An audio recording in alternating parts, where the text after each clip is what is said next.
What is good, YouTube? Welcome back to the channel. It is your boy Ace. Today we're going to be reacting to a video by the boy Swagkage, the worst fight in Naruto. And just by looking through the little preview option on YouTube, is the Neji versus Naruto fight, which, hey, we'll see, because there's a lot of debate about this kind of stuff. Alright, without any further ado, let's get into it. Make sure you guys like, comment, subscribe, because there'll be more content coming out. Let me know what you want me to react to next. Make sure to comment down below. Trigger those bells, and let's get started.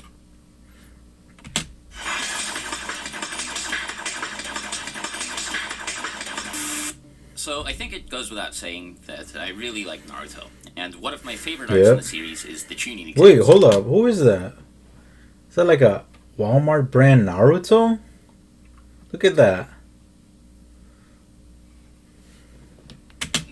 Now this isn't like unique or anything. This seems to be fairly common, and even people who don't really care for Naruto that much seem to agree that the Chunin exams at least is pretty entertaining. Oh yeah. Now that said, there's one of the a fight best arcs in this ever arc that I've always had some problems with. And while it may not actually be the worst fight in the whole series, if we are comparing it to every other fight there is. Come on, bro. You like, titled it that. Including the minor stuff. I do think that there's a fair case no. made The for worst this fight being is the worst, Lee, and Neji, we are 10-10 versus their considering how clones. important it's Let me know if you supposed to agree be. in the The comments. fight I'm talking about is Naruto versus Neji. Probably the most important moment in Neji's character arc, and one of the most important moments in Naruto's character arc. One of the many themes juggled by the Chunin exam portion of the story is individual growth. And this fight is supposed to serve as an opportunity for Naruto to show off how much he's improved since he graduated from the academy. It acts as an extension of this theme in more ways than one. It isn't just focused on how much stronger Naruto's gotten, but also on how much Naruto has grown as a person.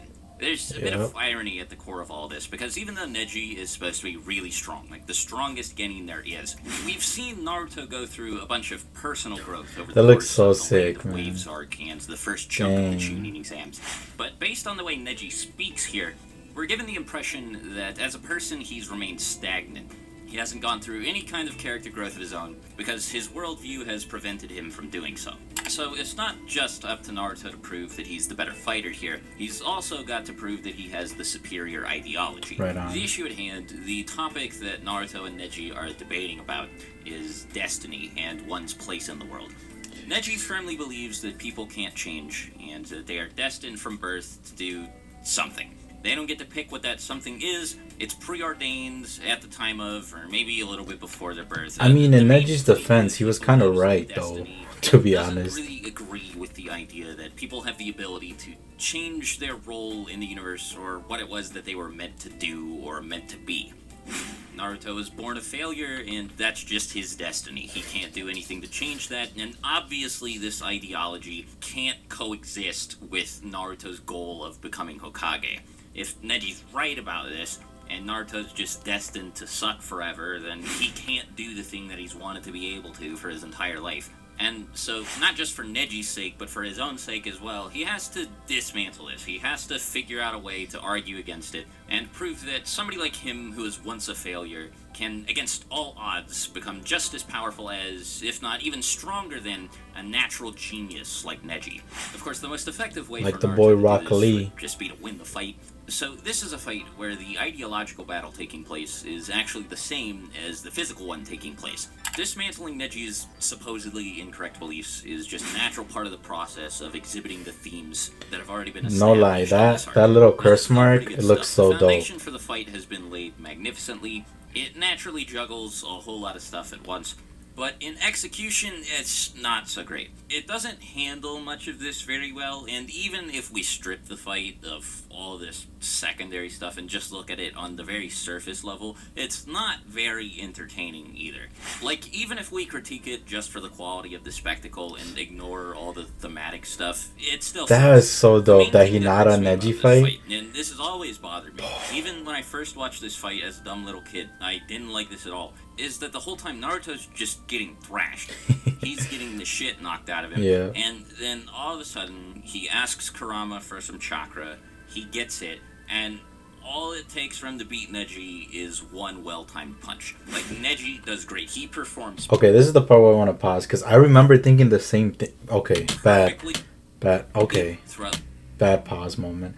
I remember thinking the same thing. Like, how does this dude, like, Naruto takes a beating, all of a sudden Neji gets laid out on one punch, and then it occurred to me, like, there's a good chance, because, like, you know how in later Naruto they talk about how if you use up all your chakra, it could basically leave you to the point of death, or even to the point where you're just like out, like you're out of it, you're too weak to do anything. My thoughts, this is just me thinking what happened and why Neji couldn't move. He used so much chakra. First, he used a good amount of chakra to deal with Naruto when he was in his base form, and then when Naruto went into his chakra mode, that's when Neji had to amp up his chakra to be able to basically go one-on-one with him, and then also to deflect it. So I feel like Neji used a lot of chakra to the point where he was just too weak to move. That's why when he got that one punch, he was really vulnerable. That's my thinking, though.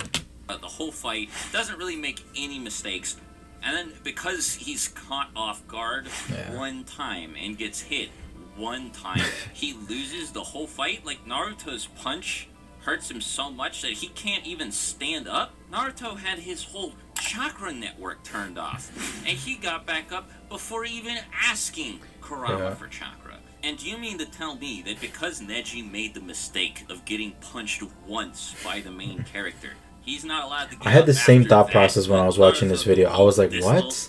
But yeah, this is what I think it is. Paralyzed after the 64 palms. But he stood up after that. Like surely Neji should at least be able to move after this. Like, I don't even like Neji that much, and I think he absolutely deserved to win this fight. He was stronger than Naruto, faster than Naruto, and most importantly, smarter than Naruto. Like, I'm not the biggest fan of My Hero Academia, and don't particularly like its tournament arc. I think the Chunin exams is much better. But that series handled this exact scenario a lot better by actually having the main character lose the fight. I get that it was important to establish that Naruto had gotten stronger, but the manga, comics, really like illustration and drawing is so dope. It gives you the impression that Naruto is more willing to ask Kurama for help and is able to control the Nine-Tails chakra a little bit. I just like how he's like, hey, you stinking fox, give me your strength. And the dude was just like, alright, here you go. Like, if that was me, I wouldn't give him crap.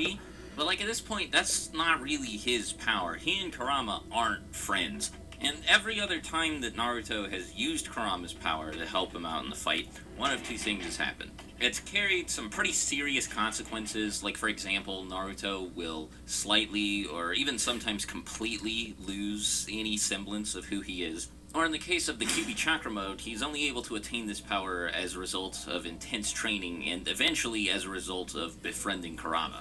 This isn't the case when he fights Gaara, to be fair. In that fight, he also gets his little poopy orange Cheeto puff dust QB Chakra. Jesus. But in that fight, he at least wins thanks to learning how to use a new jutsu. Whereas here, he just wins for free. He doesn't change his approach to combat. He just gets a sudden, kind of arbitrary power boost. And he doesn't adapt to Neji's fighting style. He doesn't try to cover any of the weaknesses that Neji has been exploiting the entire fight. He just tries to hit him so hard that all of Neji's defensive options won't work anymore. That's so stupid. Like, let's look at Gaara versus Lee, for example. One of the best fights, if not the best fights in anime history, and in the Naruto verse. On here, the underdog versus the overpowered god. Towards the end of the fight, Lee does something very similar. He taps into a dangerous inner power in order to try and close the gap present between he and Gaara. And Lee hits Gaara a couple more times than just once. Kind of knocks Gaara around for a really long time. Like, it looks like he's hitting Gaara way harder than Naruto hit Neji here, but he still loses. Lee takes a much bigger risk, gains what at least should have been a much more substantial power-up, and not only loses the fight, but is almost crippled for life because of it. So, like, purely from an author's perspective, if this is what happened to Lee in a very similar situation, why does Naruto deserve to beat Neji here? He performed a lot worse in the fight. He doesn't put nearly as much on the line. Like, he's not I agree with Swagkage, man. Give himself up to Kurama, I agree with them. Like he has many times before this, and like he later would many times after this. He just gets a sudden power boost and wins for free. And nonetheless, it was an epic fight. I mean, it was dope. Just rewatching it, when Naruto starts to like go into that mode, and Neji's just like shook. That he has been carrying Gives me this shivers, man. enormous power inside of him from birth. Doesn't it kind of prove what Neji was saying about, people being preordained for their role in life and destiny and all that? I mean, this would later become even more relevant with the whole Indra and Ashura reincarnation. That is so stuff, stupid. But it's not really fair to retroactively hold that stuff against this fight because of how much further down the line it would happen. But, it is there. You could point to it and be like, Neji kind of had a point, dude. Yeah. And so not only does all this kind of reinforce Neji's ideology, like the fact that Naruto is just able to tap into this power source that nobody else has access to. He's the only one with this power that he's had since he was born. Since birth, yeah. That he doesn't improve throughout the fight. He doesn't change his approach to combat. He gets a freebie. All he does is ask for his own super special, exclusive cheater juice, and then he's just able to win for free. Like, this doesn't exhibit any of the themes that it's supposed to. The fight fails to deliver on its premise. The underdog overcomes the natural genius through tenacity and hard work. Naruto doesn't do that. Even if he had fucking summoned Gamabunta and crushed the whole stadium, he should have fought Neji, man. That would have been better than just tapping into Ninetales juices and punching Neji so hard that he wins. Yes, I know. He uses a shadow clone in a pretty clever way to catch Neji off guard. Like, I get that, but that's something that he's been able to do since the beginning of the series. It's not a sign of personal growth. Like every other major time, I don't know, man. I kind of disagree there because he's doing it in a strategic way, like a trap. He hasn't done that before. He's done the shadow clone jutsu, but not to the point where it's like a strategic way.